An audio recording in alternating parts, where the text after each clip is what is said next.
Bonjour à tous et bienvenue dans cette nouvelle édition du journal de 8 Mont-Blanc. Nous sommes le lundi 25 mars 2019 et voici les titres. Il y a 20 ans, presque jour pour jour, un camion s'embrasait au kilomètre 6 du tunnel du Mont-Blanc. 53 heures avaient été nécessaires pour éteindre le brasier. 39 victimes ont péri dans l'incendie de ce 24 mars 1999. Une cérémonie officielle de commémoration s'est tenue ce dimanche en présence de la ministre des Transports. Et puis 3 murs pourris, impossible à redistribuer, de nombreux fruits finissent à la poubelle, y compris au sein des associations de collecte de nourriture. La Banque alimentaire de Cranfsal se mobilise pour limiter le gaspillage. On verra un reportage sur son atelier de confection de confitures.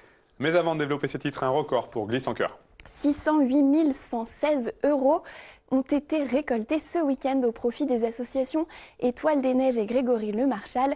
Les deux associations qui luttent contre la mucoviscidose étaient à l'honneur de l'événement caritatif organisé chaque année au Grand Bornand. L'objectif des 450 000 € a donc été largement dépassé grâce aux 150 équipes qui ont participé à la grande course de ski en relais pendant 24 heures. Près de 6 000 donateurs ont participé à cette collecte de dons. On écoute les organisateurs de l'événement au micro de Tancred Bérard, Fanny de Vilaine et Florian Brenin. L'objectif des dons est atteint, mais au-delà de ça, on parle beaucoup de cette maladie. Ça, c'est le deuxième objectif, parler de ce combat. Et je crois qu'il y a une telle ambiance ici à Glisse-en-Cœur aujourd'hui qu'on va apporter de l'énergie aux enfants, aux familles, aux membres des associations. Ils font un travail formidable toute l'année. Il y a beaucoup de gens qui contribuent au succès de cet événement. Chacun amène sa pierre à l'édifice. Quelques chiffres. 350 bénévoles, 1500 skieurs. Les services de la station doivent être à peu près entre le domaine skiable, les services techniques, l'office de tourisme, plus de 100. Donc c'est absolument formidable. Quand on écoute les associations, on sait à quel point les jeunes qui sont touchés ont besoin de rêves, ont besoin d'espoir. Et en discutant avec Marianne Bréchu, qui est la présidente d'Étoile des Neiges, qui est une ancienne skieuse, qui a fait des Coupes du Monde également, elle me disait à quel point en fait le sport et les champions étaient des moments de bonheur pour ces jeunes, et aussi le sport une manière de prendre confiance sur leurs capacités et puis de les sortir du quotidien. Le 24 mars 1999, 39 personnes perdaient la vie dans l'incendie du tunnel du Mont-Blanc. Ce dimanche, proches des victimes, associations et officiels étaient réunis pour commémorer cette terrible journée. La ministre des Transports, Elisabeth Borne, a fait le déplacement et l'émotion était vive sur place. Reportage. Le 24 mars 1999, peu avant 11 h, un camion venant de France et transportant farine et margarine prend feu au kilomètre 6 du tunnel du Mont-Blanc.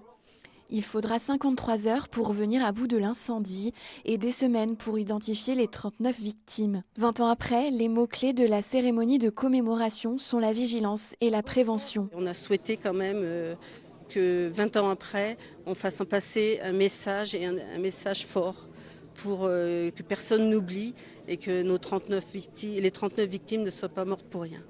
Et que ça serve à quelque chose, parce que vraiment... c'est épouvantable de vivre des drames pareils. À l'époque, le deuil a laissé la place à l'incompréhension. L'enquête révélera de nombreuses failles dans la sécurité du tunnel. Le concessionnaire français ATMB et son homologue italien SITMB écopent de 100 000 € d'amende. Le responsable français de la sécurité du tunnel est lui condamné à 30 mois de prison, dont 6 fermes. Je crois qu'il y a 2 enseignements à tirer de cette affaire. D'abord la justice, et moi en tant qu'auxiliaire de justice, j'en suis très fier.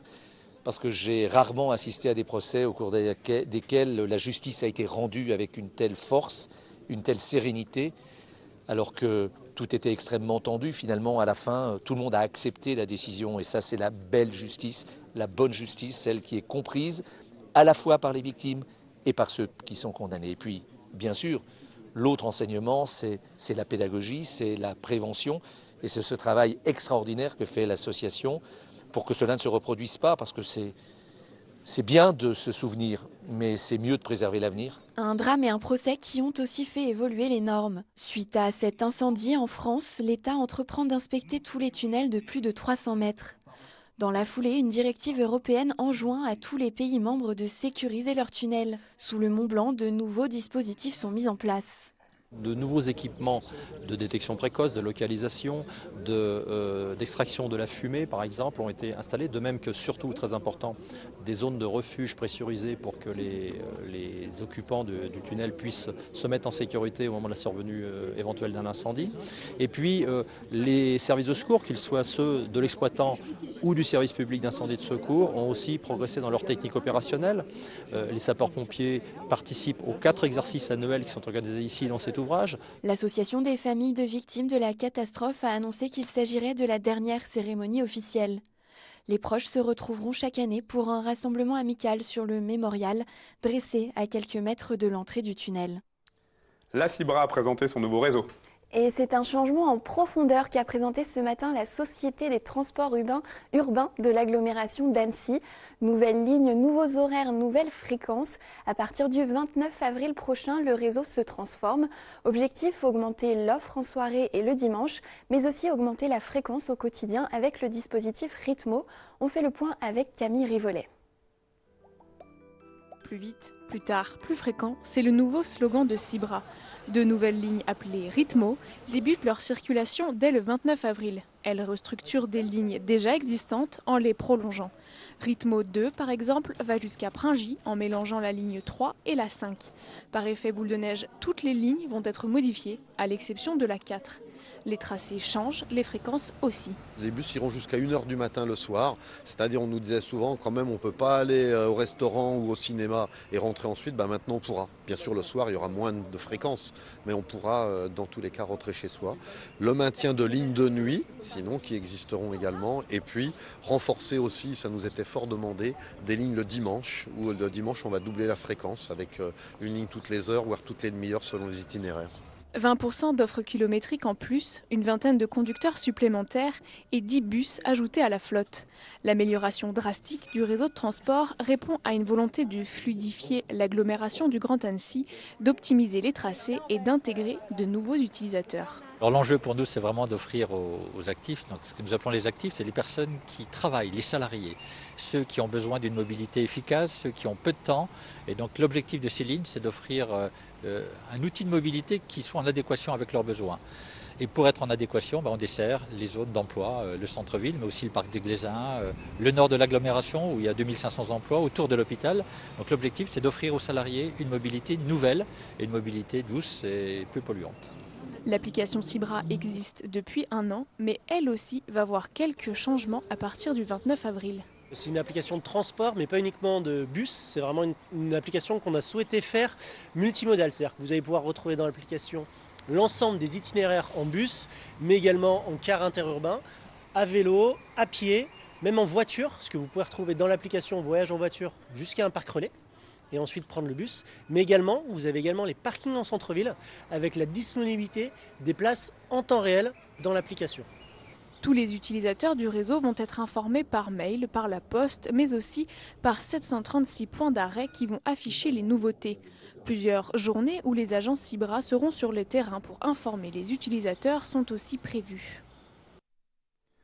On termine avec une initiative pour réduire le gaspillage alimentaire. Pour éviter de jeter les fruits qu'elle ne peut pas distribuer, la Banque alimentaire de Cranfsal en Haute-Savoie les transforme en confiture. Pour cela, elle a lancé depuis quelques semaines un atelier solidaire. Les fruits sont ainsi triés par les salariés ou les bénévoles avant d'être transformés. Reportage de Camille Rivollet. 200 pots de différentes tailles, ce qui représente à peu près, on va dire, une centaine de kilos de fruits. Fraises cette fois, et la semaine prochaine, ce seront des poires qui vont être transformées en compote.